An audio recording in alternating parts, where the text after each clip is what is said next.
किस तरह दलित पिछड़ों के साथ, एसटी के साथ धोखा करे। छात्रवृत्ति खत्म, छात्रवृत्ति मिल रहा है 1 साल से। ये देश में पिछड़े और दलित और एसटी का अधिकार मिलना चाहिए कि नहीं मिलना चाहिए? प्रधानमंत्री जी कहते हम नहीं देंगे। जो जाति जनगणना बिहार सरकार में हुई 64%। देश में लोकसभा चुनाव अपने अंतिम पड़ाव पर आ गया है और भाजपा से टक्कर लेने के लिए कहें या कहें तो घेरने के लिए अब मंडल के सामने कमंडल ने जोर पकड़ना शुरू कर दिया है। जहां कांग्रेस नेता राहुल गांधी ने जितनी आबादी उतना हक का मुद्दा उठाया, तो वहीं यूपी में भी समाजवादी पार्टी से लेकर बहुजन समाज पार्टी इसके पक्ष में खड़े दिखाई देते हैं। अब इस मुद्दे को लेकर यूपी कांग्रेस पूर्व प्रदेश अध्यक्ष अजय कुमार लल्लू ने जाति का पूरा गले समझा दिया और साथ ही साथ भाजपा सरकार से आरक्षण को लेकर उन्हीं की रिपोर्ट पर सवाल खड़े कर दिए। बनारस यूनिवर्सिटी में वहां के नौजवान हॉस्टल में, पिछड़े वर्ग के हॉस्टल की मांग को लेकर संघर्ष कर रहे हैं। कौन है प्रधानमंत्री देश का, कौन है सांसद वहां का? आदरणीय श्री नरेंद्र मोदी जी तो हैं। क्यों नहीं उस पर सहानुभूतिपूर्वक विचार कर रहे हैं? 69,000 शिक्षक भर्ती का नौजवान, 19,000 शिक्षक जो दलित और पिछड़े वर्ग के होने चाहिए, आज भी सड़कों पर आंदोलन पर है। कोई सुनवाई हो रही है? आयोग बनाया आपने, पिछड़ा वर्ग आयोग ने रिपोर्ट दिया, वैधानिक मान्यता है, कोर्ट ने कहा, उसके बाद भी आप उसके कान पे जू नहीं रहेगी। आपका चुनावी एजेंडा रहा, मुख्यमंत्री जी ने एक कमेटी बनाई प्रमुख सचिव के नेतृत्व में, उसने भी कहा कि पिछड़े और दलितों के साथ अन्याय हुआ है, 19,000 शिक्षक भर्ती होनी चाहिए। चुनाव में आपने कहा हम 8300 लोगों की भर्ती करेंगे, चुनाव बीत जाने के बाद आपका वादा खत्म। तो ये जो भारतीय जनता पार्टी का चेहरा और चरित्र है, यह देश के सामने है। किस तरह दलित पिछड़ों के साथ, एसटी के साथ धोखा करे। छात्रवृत्ति खत्म, छात्रवृत्ति मिल रहा है 1 साल से। किसी बैकवर्ड को छात्रवृत्ति मिल रही है? नहीं मिल रही है। तो आपकी मंशा स्पष्ट है। अब जब अजय कुमार लल्लू तमाम जातिगत जनगणना और आरक्षण की बात कर रहे थे, तब उनसे पूछा गया कि प्रधानमंत्री तो जाति की जगह गरीबी को मुद्दा बनाने की कोशिश कर रहे हैं। उस बात का जवाब देते हुए अजय कुमार लल्लू ने क्या कुछ कहा, वो आप खुद सुन लीजिए।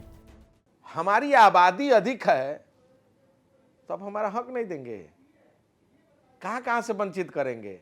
नौकरी से, शिक्षा से, रोजगार से, घर से, सामान से, संपत्ति से, सभी चीजों पर कुछ लोगों का राज होगा। ये देश में पिछड़े और दलित और एसटी का अधिकार मिलना चाहिए कि नहीं मिलना चाहिए? प्रधानमंत्री जी कहते हम नहीं देंगे। नहीं, प्रधानमंत्री जी ने तो ये कल साफ कर दिया कि उनका उद्देश्य यहाँ पर देश में अगर कोई सबसे बड़ी आबादी है वो गरीबों की है और उनका मकसद भी सिर्फ गरीबों के कल्याण का है। वो जातिगत जनगणना के मुद्दे पर उनका ये बयान है। प्रधानमंत्री जी मेरी बात का एक जवाब दे दें कि पिछड़े वर्ग का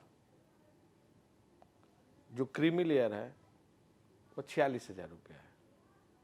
अगर 46,001 रुपया किसी का हो जाएगा तो उसके बैकवर्ड का सर्टिफिकेट नहीं बनेगा। और ईडब्ल्यूएस का 8 लाख रुपया है। क्या पिछड़ों के साथ अन्याय नहीं है? नहीं, तो ये क्या अन्याय? और समाज में आरक्षण क्यों लागू हुई? कि सभी लोगों को एक समान व्यवस्था के अंतर्गत लाया जा सके। आरक्षण कोई भीख नहीं है, वह अधिकार है और अधिकार चुनी हुई सरकार को देना पड़ेगा। अब नहीं देंगे, आपको उखाड़ के फेंक देंगे। और बिहार की जनगणना ने तो देश का आंख खोल दिया है। अब आने दीजिए, राजनीतिक, सामाजिक, आर्थिक, नौकरी, हर जगह अब पिछड़ा, दलित और एसटी अपना अधिकार मांगेगा। और 84% है साहब, देना तो पड़ेगा। अगर जाति जनगणना होगी तो जो सामान्य वर्ग में गरीब लोग हैं उनकी भी तो गणना होगी। किसी की राजनीतिक स्थिति क्या है, सामाजिक स्थिति क्या है, आर्थिक स्थिति क्या है। तो देश में सामाजिक, आर्थिक और सारे हालात और आयाम जानने का अधिकार है कि नहीं है? तो जनगणना इसी का तो नाम है। और इससे क्यों भाग रही है भारतीय जनता पार्टी? जवाब देना। ब्यूरो रिपोर्ट, यूपी तक।